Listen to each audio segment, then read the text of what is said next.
In this video, I'm going to show you the absolute easiest way to transform your dirty rubber car floor mats so they look like brand new again in just 4 easy steps. Yank out those nasty floor mats and give them a quick shake to remove the excess dirt and place them down in the shade on a somewhat clean part of your driveway or garage floor.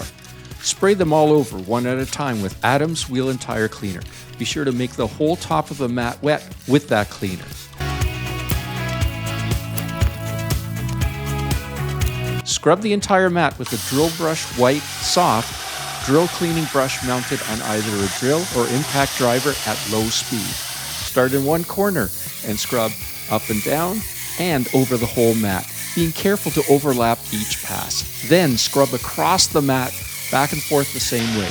Be sure to stop periodically to reverse the spin direction of the brush to maximize the life of those bristles. Once done, do one more pass around the perimeter to get the outside edge. Complete the second mat the same way.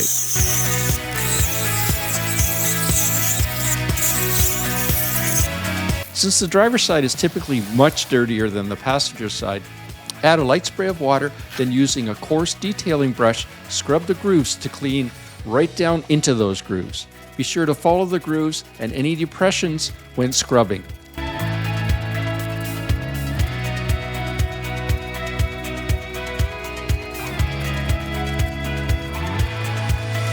Make sure you don't let that cleaner dry on the mat, so immediately rinse everything off with your hose, watching all that dirt and foam residue wash away.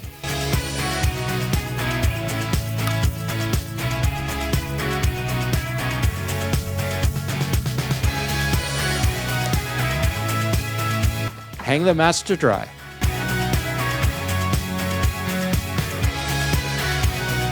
Wow, look at that transformation from disgusting to looking like brand new. Now, if you like this video, smash that like button and subscribe for more quick car cleaning hacks. Click here for your next car interior cleaning video, and I'll see you there.